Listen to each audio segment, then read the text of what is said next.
మధ్యాహ్న భోజన వసతిపై ఎమ్మెల్యే ఆగ్రహం. తల్లిదండ్రులు, ఉపాధ్యాయులు పిల్లల భవిష్యత్తుకు కృషి చేయాలి. చదువు సంధ్యలతో పాటు సంస్కారం కూడా ముఖ్యమే. పాఠశాలలో మౌలిక వసతులకు కృషి చేస్తాం. ఉపాధ్యాయులు, తల్లిదండ్రుల ఆత్మీయ సమావేశంలో ఎమ్మెల్యే వేమిరెడ్డి ప్రశాంత్ రెడ్డి. మధ్యాహ్నం విద్యార్థులకు నిర్వహిస్తున్న భోజన నిర్వాహకులపై కోవూరు ఎమ్మెల్యే వేమిరెడ్డి ప్రశాంత్ రెడ్డి ఆగ్రహం వ్యక్తం చేశారు. విద్యార్థులకు నాణ్యమైన భోజనం అందించాలని, లేకపోతే చర్యలు తీసుకుంటామన్నారు. తల్లిదండ్రులు, ఉపాధ్యాయులు పిల్లల ఉన్నతికి కృషి చేయాలన్నారు. గురువారం డిఎల్ఎన్ఆర్ ప్రభుత్వ పాఠశాలలో జరిగిన ఉపాధ్యాయుల, తల్లిదండ్రుల ఆత్మీయ సమావేశంలో ఆమె ముఖ్య అతిథిగా పాల్గొన్నారు. ముందుగా పాఠశాల ఎన్సీసీ విద్యార్థులు, ఉపాధ్యాయులు ఆమెకు అపూర్వ స్వాగతం పలికారు. పాఠశాలలో జ్యోతి ప్రజ్వలన చేశారు. అనంతరం ఆమె మాట్లాడుతూ, తల్లిదండ్రుల దగ్గర విద్యార్థులు ఉండే కంటే పాఠశాలలో ఉపాధ్యాయుల దగ్గర ఎక్కువ టైం ఉంటారు కాబట్టి ఉపాధ్యాయులు విద్యార్థులతో మమేకమై వాళ్ళ ఉన్నతికి కృషి చేయాలని అన్నారు. విద్యార్థుల భవిష్యత్తు కోసం మంత్రి నారా లోకేష్ అనేక పథకాలను తీసుకొస్తున్నారని అన్నారు. తల్లికి వందనం, మధ్యాహ్నం పాఠశాలలో సన్నబియ్యంతో నాణ్యమైన భోజనం, ఒకే తరగతికి ఒక టీచర్ వంటి ఎన్నో పథకాలను అమలు చేస్తున్నారన్నారు. విద్యార్థులు చదువుతో పాటు మానసిక ఉల్లాసమైన క్రీడల్లో సైతం రాణించాలని ఆమె ఆకాంక్షించారు. ఈ సందర్భంగా పాఠశాలలో కొన్ని సమస్యలను ఆమె దృష్టికి తీసుకురాగా వాటిని పరిష్కరించే దిశగా చర్యలు తీసుకుంటామన్నారు. అనంతరం విద్యార్థులతో మమేకమై భోజన వస్తువులు ఎలా ఉన్నాయో పరిశీలించి విద్యార్థులతో కలిసి భోజనం చేశారు. ఈ కార్యక్రమంలో ఉపాధ్యాయులు, విద్యార్థుల తల్లిదండ్రులు, chairperson Morla Subrahmanyareddy, vice chairman Eratapalli Sivakumareddy, town అధ్యక్షులు గుత్తా శ్రీనివాసులు, రూరల్ అధ్యక్షులు బెజవాడ జగదీష్, ఎంపీ శేషయ్య, పత్తుల హరికృష్ణ, దొడ్ల కోదండరామిరెడ్డి, పెంచలయ్య, రాజూరు సత్యం, చీరల ప్రసాద్, తాళ్ల వైష్ణవి, శ్రీదేవి, రామనాయుడు, మహేష్ తదితరులు పాల్గొన్నారు. ముఖ్య ఉద్దేశం, మన ప్రభుత్వం అధికారంలోకి వచ్చిన తర్వాత మనము మొట్టమొదటగా మొన్న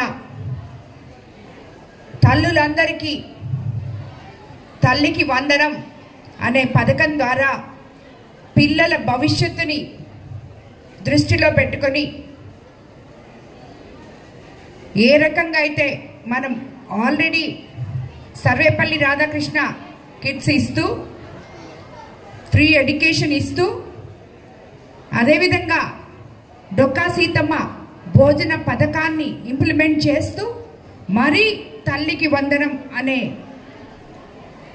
దీన్ని మీకు అందరికీ అందించడం నిజంగా మనమున్న పరిస్థితిలో, మన ప్రభుత్వం ఉన్న, గత ప్రభుత్వం చేసిన అస్తవ్యస్తంగా ఉన్న మన ప్రభుత్వ ఆర్థిక పరిస్థితిని పక్కన పెట్టి తల్లిదండ్రులు, పిల్లలు ఎంతో సంతోషంగా ఉండాలని, రాబోయే రోజుల్లో ఈ పిల్లలే మన భవిష్యత్తుని నిర్ణయించి మొట్టమొదటిగా స్కూల్స్కి పిల్లల్ని సంస్కరణలోకి తీసుకొచ్చిన ప్రభుత్వం మన ప్రభుత్వం. మీకు అందరికీ తెలుసు, ఇంతకుముందు చాలా స్కూల్స్లో 4-5 క్లాస్ జరిగింది. ఈ స్కూల్లో నాకు తెలిసి 450 మంది, 500 అంటే మగపిల్లలమ్మ, అదే 450 మంది మగపిల్లలు, మిగతా ఒక ఇంచుమించు 110 మంది దాకా ఆడపిల్లలు ఉన్నట్టున్నారు. మొత్తం 560 మంది దాకా ఉన్నారు. ఈరోజు ఈ పిల్లలందరికీ కూడా నేను ఒకటే చెప్పదలుచుకున్నాను, ప్రతి ఒక్కరు కూడా బాగా చదువుకోవాలి. ప్రభుత్వం మనకి అన్నీ అందిస్తుంది.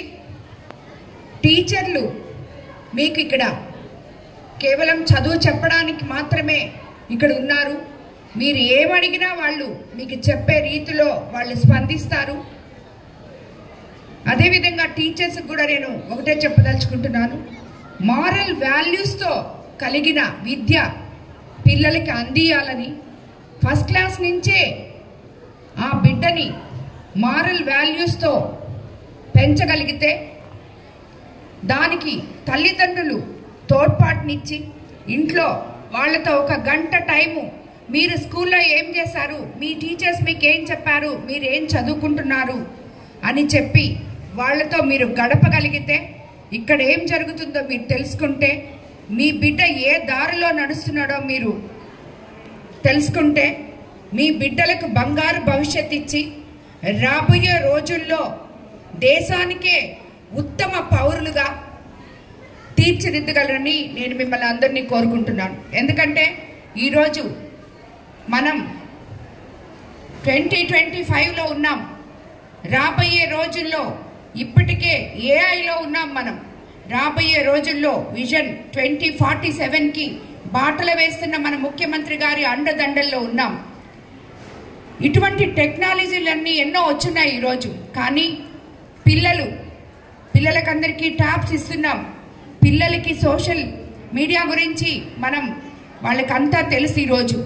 కానీ ఏది కూడా టెక్నాలజీని చెడు దారిలో వాడుకోకుండా ఏదైతే మీ భవిష్యత్తుకు పనికొస్తుందో దాన్ని మాత్రమే మీరు వాడుకోవాలని, దానికి స్కూల్లో ఉన్నంతసేపు టీచర్ల సంరక్షణలో ఎలా పిల్లలు ఉంటారో ఇంట్లో ఉన్నంతసేపు తల్లిదండ్రులు కూడా వాళ్ళని సంరక్షించే విధంగా చూసుకోవాలని, స్కూల్కి వెళ్తున్నారులే పిల్లలు ఇంటికి వచ్చేస్తారు ఆ తర్వాత ఏముందులే అని ఏ తల్లిదండ్రులు వాళ్ళని వదలకూడదు. ఒక తల్లిగా ముఖ్యంగా నేను మీలాగే ఒక తల్లిని, మన బిడ్డని మగ బిడ్డైనా ఆడబిడ్డైనా ఏ బిడ్డైనా తను రాబోయే రోజుల్లో తన జీవితంలో ఎన్ని ఒడిదొడుకులు వచ్చినా ఎన్ని ఆటుపోట్లు వచ్చినా ఆత్మవిశ్వాసంతో ఎన్నిసార్లు పడిపోయినా పైకి లేపే తత్వం ఒక తల్లే ఒక బిడ్డకి ఇవ్వగలదు అని చెప్పి మీ అందరికీ నేను ఇక్కడ ఉన్న తల్లులకు అందరికీ చెప్తున్నాను. నిత్యం అండదండలుగా ఉండి వాళ్ళ గెలుపుకి బాటలు వేయాలని నేను మిమ్మల్ని అందరినీ కోరుకుంటున్నాను. అదేవిధంగా ఇక్కడున్న టీచర్స్కి అందరికి కూడా నేను చెప్తున్నాను, పిల్లల్ని మీ చేతుల్లో పెడుతున్నాం. తల్లిదండ్రుల కన్నా మీ దగ్గర ఎక్కువ సమయం ఉంటున్నారు వాళ్ళు. ఉదయం 9 గంటల నుంచి సాయంత్రం 5 గంటల వరకు ప్రతి క్లాస్లో ప్రతి బిడ్డ ఏం చేస్తున్నాడో ఎలా చదువుతున్నాడో తెలుసుకోవాల్సిన బాధ్యతలు మీకున్నాయి.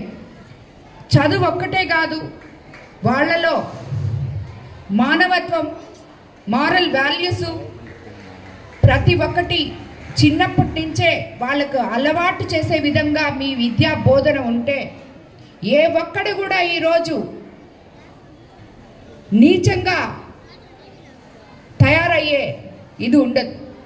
అది విద్యార్థులు, ఉపాధ్యాయులు, తల్లిదండ్రులు తీసుకొని పెంచిన ఏ బిడ్డ కూడా ఎంతో గొప్ప సంస్కరణలతో ఈరోజు సమాజంలో మనమంతా గర్వపడేలా తల ఎత్తుకొని నడుస్తున్నారు. అలాగే ఎంతో కొంతమంది ఉంటారు, మనం ఎంత చెప్పినా వాళ్ళకి అర్థం కాదు. అలాంటి వాళ్ళని కూడా పక్కన వాళ్ళని చూసి నేర్చుకున్న కనీసం వాళ్ళు మారే విధంగా మనం మార్చగలగాలి. అందుకు మీరందరూ కూడా ఉపాధ్యాయులు, తల్లిదండ్రులు ప్రతి ఒక్కరూ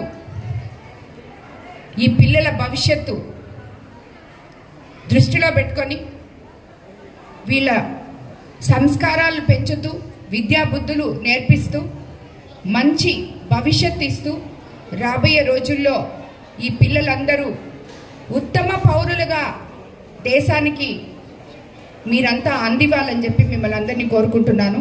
అదేవిధంగా ఇది ఇక్కడున్న పేరెంట్స్ చాలామంది వచ్చున్నారు. ఒక 2-3తో నేను ఇంటరాక్ట్ అవుతాను, కానీ అందరూ చాలామంది మిమ్మల్ని అడుగుతున్నాను. అమ్మ, మీ అందరికీ తల్లికి వందనం వచ్చిందా? ఇక్కడ ఉన్న ఉపాధ్యాయులు కూడా చెప్తున్నారు. మరీ ఈ పిల్లలు ప్రపంచంలో ఇప్పుడే అడుగు పెడుతూ జీవితం అంటే ఏంటో సరిగా తెలియకుండా ఊహల్లో ఉండే వయసులో ఉన్న పిల్లలు వీళ్ళందరూ మా దగ్గర కన్నా, తల్లిదండ్రుల దగ్గర కన్నా ఉపాధ్యాయుల దగ్గర ఎక్కువ టైం ఉంటారు. మీరందరూ వాళ్ళని మారల్ వాల్యూస్తో కూడిన ఎడ్యుకేషన్ వాళ్ళకి అందించి వాళ్ళని ఉత్తమ పౌరులుగా తీర్చిదిద్దాలని నేను ఈ కాలేజ్లో ఉన్న లెక్చరర్స్ని, ప్రిన్సిపల్ గారిని అందరినీ కూడా కోరుకుంటున్నాను. ఎందుకంటే మనము కూడా ఇలాంటి బిడ్డలకి తల్లిదండ్రులమే. ప్రతి బిడ్డని ఒక టీచర్ నా బిడ్డ అనుకొని చూసిన రోజు ఎక్కడ ఆ బిడ్డలు తప్పటడుగులు వేయరు. కాబట్టి మీ అందరి దగ్గర నుంచి నేను అదే కోరుకుంటున్నాను.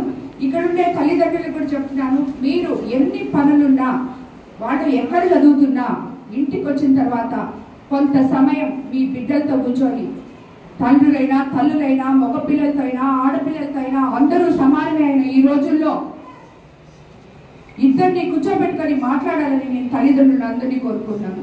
బిడ్డ కూడా కష్టంలో కృంగిపోకూడదు. Try again. జీవితం వేరే, జీవనం వేరే. ఇది నేను ఎప్పుడు చెప్తుంటాను.